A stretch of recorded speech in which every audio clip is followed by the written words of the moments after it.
Welcome to Promo Perspectives, a podcast presented by Sage dedicated to giving promotional products, suppliers, and distributors tips, tricks, and insights to help grow their businesses. I'm Gabe Gotai, Senior Marketing Coordinator at Sage.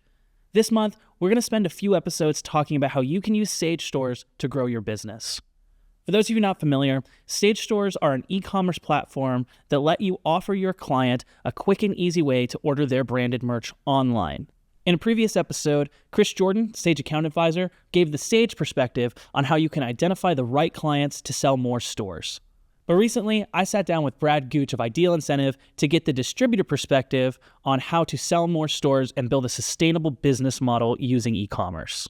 My interview with Brad is going to be split into two episodes. In this first episode, he's going to tell us a bit about his history in the industry, and we're going to talk about some fears that distributors have when it comes to Sage stores. And finally, he's going to talk about some of the different ways that he's positioned Sage stores with different clients. At the end, we're going to touch on the rise of the internet, Amazon, and e-commerce over the time that he's been running his business and how that's changed expectations for suppliers, distributors, and end users when ordering merch online. To start our conversation, I asked him to introduce himself and his company. I started in the industry a few years ago, 1989 to be a little more precise. And so in starting Ideal Incentive, the key part of that is it starts just in the name itself. So there's a reason why it's Ideal Incentive and not incentives, because we don't consider ourselves a company that sells products. That would be incentives, as promotional products equals incentives. We are about incentive, which essentially means to induce action.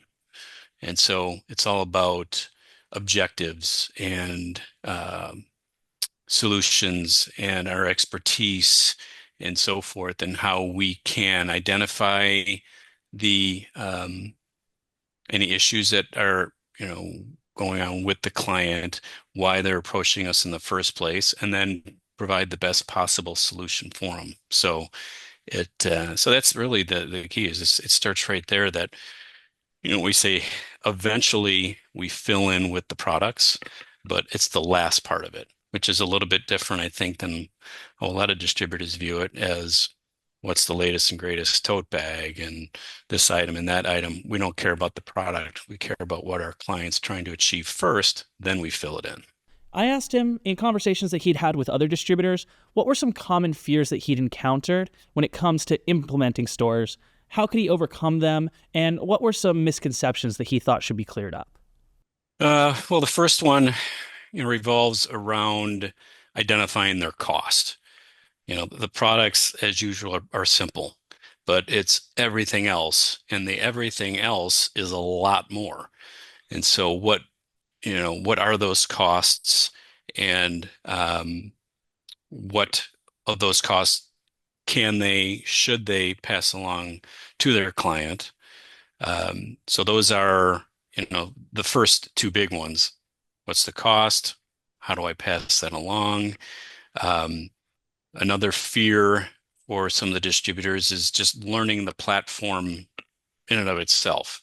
So it can be, it's like anything. Once you know the ins and outs and how to navigate it, it's like, oh, geez, this is easy peasy. But at first glance, you're like, oof, I have no idea where to even start.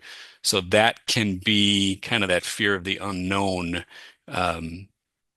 is an element. The another one is, okay, how do we convey the value of this to the client? This isn't just, for their employees to go on and, pick the shirt and the logo and send it wherever. It's far, far more to it. So it's a matter of how do we convey that to the client so they see the value in it. When they see the value in it, that's where the price of it will increase, and as it should. The other two are handling inventory. That always comes up, the inventory, the fulfillment, and so forth. And I think there can be a pretty big kind of disconnect where people are thinking, oh, geez, I need to hold inventory. I need to get warehouse space, what's close to me. And it's like they take it to such an extreme. And it really doesn't have to be that way.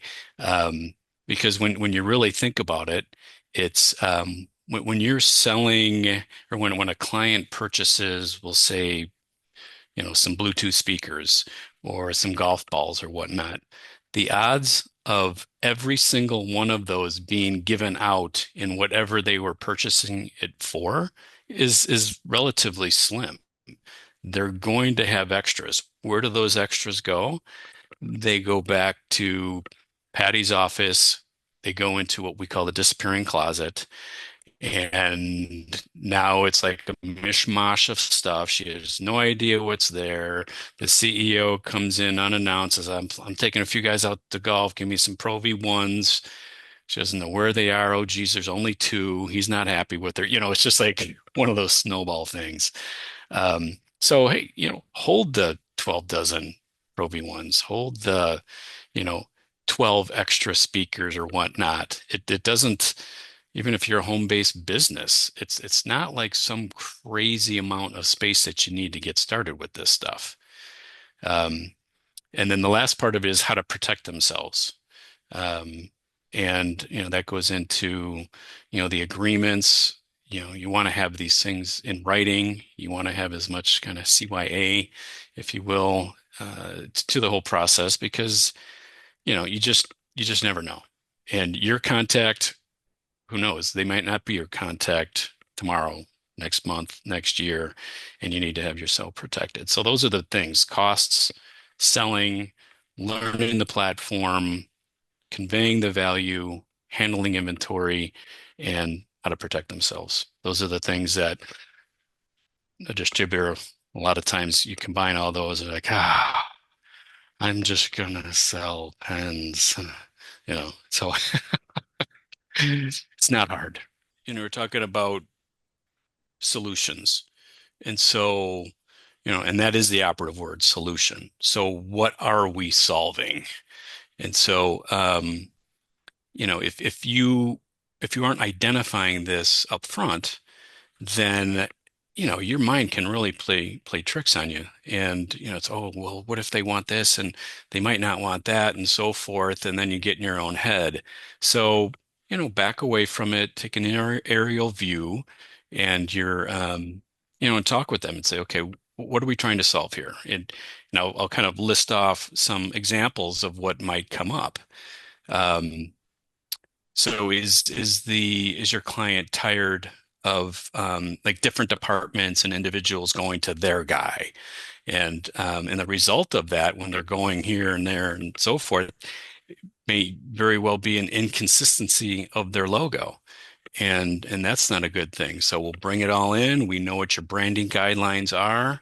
Um, and and then corporate is real happy with that, so they know that we're matching colors or not violating any rules. Um, are they tired of trying to keep track of that disappearing closet? So that can be a real kind of easy pitch. It's like, Patty, let me take this. Let me take this off your hands. We're gonna bring it in. We're gonna keep track of it. You can look online you could see the real-time inventory. And she's like, oh my gosh, yes, please, we love you. Please do that. Um, is it a pain to capture sizes, say for an event?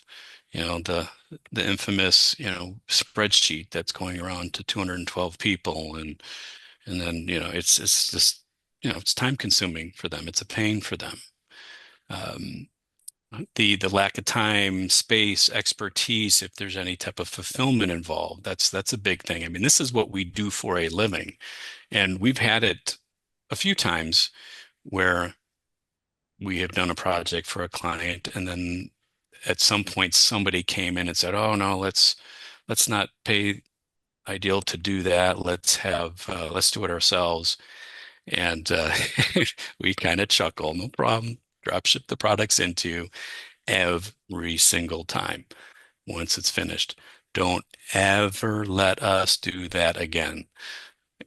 Okay, don't want to say I told you so, but it's just not what they do. This is what we do for a living. Let us do it. Um, are they trying to monitor their reps and how they're using their branded items? Um, are they missing opportunities to follow up with clients based on some reporting that you can do? This is, this person ordered this item, they sent it to this client, this was the custom message. Managers can use that to measure the effectiveness of the program, of the purchase, and so forth. It can be pretty powerful. Um, do they need to identify movement and popularity of branded items, or is it going to just sit in that disappearing closet? Are there pain points in allocating expenses? We'll have, you know, clients that want to, split up those expenses. So different divisions, departments, and so forth. And so there is a really clean and slick way of doing that with the Sage stores that can identify who's ordering what from where so that when we do our billing, it's very clean for them. Accounting loves it. Are they looking to create any kind of fun competitiveness amongst the revenue generators? Are they trying to provide incentive to employees to stay healthy, to stay safe? Um, are they trying to generate revenue pipelines like a referral program? Referrals are massive. That's like the golden egg. I could tell you, hey, we're great at something, but if someone else tells you we're great at it, that's even more powerful. And lastly, how about anniversaries? Let them choose from an array of options instead of giving them the plaque that they're going to use at the next campfire. Um, so, there's just so many different reasons why they would want to do this. And, step one is identifying where their pain points are, what they feel their objectives are, have that conversation, and then before you know it, they're like, yes, please, can we have this tomorrow? Taking a look at Ideal Incentive's website, it stuck out to me that the drop-down options in their nav menu weren't categories of promo. It wasn't pens and notebooks and water bottles. It was solutions and different scenarios in which a Sage store could be beneficial to the end client. He was selling solutions, not products. I asked Brad if he could share what he thought were some of the most effective ways to position Sage stores to different kinds of clients and maybe some unique and creative applications for stores that he'd seen. I mean, the bread and butter is the inventory fulfillment. Naturally, that is our big one. But from there, you can, it can be used in terms of special events. So your client has a 5K, or they are celebrating or acknowledging Breast Cancer Awareness Month and they want all pink items or whatnot. So you can have, doesn't necessarily have to be a pop-up store, because sometimes that's how, a long-term store gets started, with just that we have a specific event, and then it's like, oh, wait a minute, let's keep this open and move forward with it.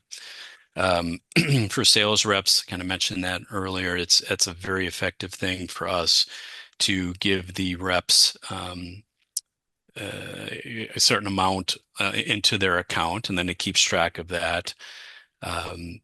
Safety programs, wellness programs, anniversary, onboarding.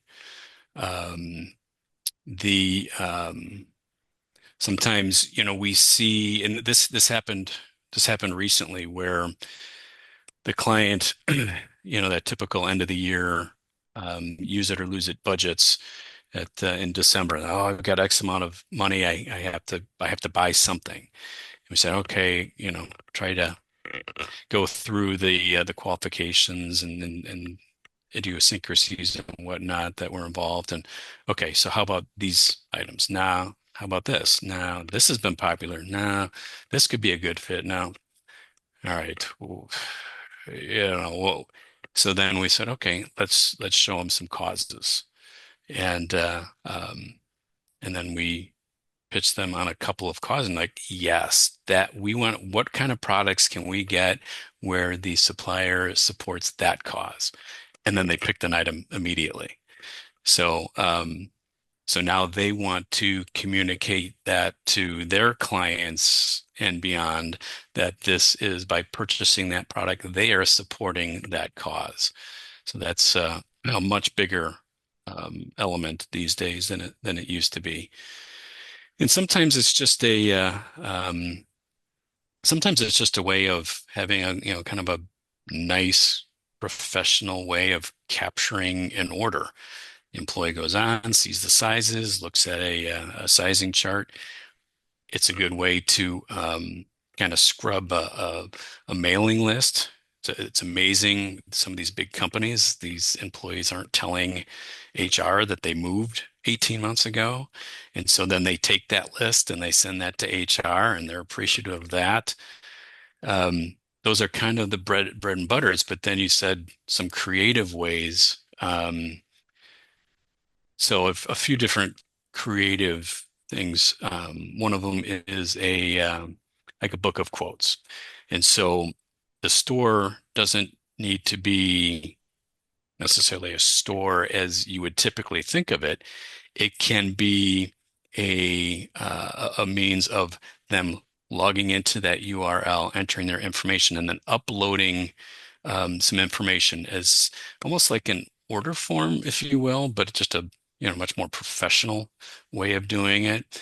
And so in this case, it is whoever has a favorite quote or their own personal quote that they like to use. Upload that if they want to provide a picture, or if, like, say, it was from a movie, if they want to, have a picture of the movie with it, and then we will consolidate that, have a cutoff period, put that book together, and then we send it to our client, and they have, you know, 300 employees with different quotes. And it ends up being a pretty fun thing because it's like, oh my gosh, I had no idea you were a Gladiator fan, or whatever, and people razzing each other at the water cooler type of thing. So those are fun projects. Another one was utilizing images. So like one was a racetrack and one was rockets to illustrate leaders that were in a quarterly contest. So every Friday it would be updated, and then they'd go on and say, where am I? And like show a racetrack and where is their car and so forth. And people are competitive. It motivates them. Managers like that. Their sales go up. Um, and then the last one, which is probably the biggest monetary element that exists in any of these things is I'll use an example. So I'd say, Gabe, I want you to give me $100, and after you give me $100, I'm going to give you $500. So do you want to do that? Of course. Okay. So, all right. So you give me $100, I give you $500, and then what's going to happen? You're going to try and track me down the next day and say, hey, you want to do that deal again? And I'm going to say, yeah, I sure do. So what does that mean? That's what a safety program is. So when um, when a company, and I won't go through all the intricacies of it, but for when our contact gets a bill for the items that were chosen, because you can accumulate your points by being safe, and then it becomes a team element. Because if I'm safe and I'm making sure the other guys and gals on my shift are being safe, then I get more points for that. And then, okay, I'm not getting the Bluetooth speaker. I'm going to hold out for that. I don't know, it could be a pool table, it could be a cold plunge thing, it could be a jet ski, or I mean, some of the items that are in these programs are really, really nice. And so, but the cost of those items are a fraction of what they're saving in their workers' comp insurance claims and their insurance rates. And so, it takes a lot of kind of work to get to that, to say, okay, this is the client, this is the industry in there, and so forth. But the bottom line is, for every dollar that they spend, they are saving significantly more. So a little more maintenance and some cerebral work in that. But if you can figure that out, these safety programs are absolutely massive. Brad has been providing incentive solutions since 1989, well before the rise of the internet and Amazon, and I asked him how expectations have changed for clients and how he thought it was going to change with the future of e-commerce. Well, first of all, Ryan's been in this industry longer than I have, so I think 5 years longer. So don't let the Botox and filler fool you. He's been doing this since 1984. Um, the so you know the internet, right? It's crazy, and Amazon, and they're rolling it. And so expectations, that can be interesting. And so a lot of times I'll use analogies to try and express a point or get to what I'm trying to explain. And so in this case, if you have heard the name Roger Bannister, so for decades upon decades, no one had broken the 4 minute mile. And then in May of 1954, Roger Bannister broke it, 359.4. Okay, did it, right? Because, up until that point, the experts were saying the human body cannot run that fast. Okay, so he did it, May of 1954. So you know what happened 46 days later? John Landy broke it and beat that time. A year later, three runners in the same race beat that time. And here we are 50 years later, and thousands have done it. So the relevance of this is branded products, they've been around forever. And so, but the expectations have changed. The Amazon effect, I mean, Amazon's broken the 4 minute mile.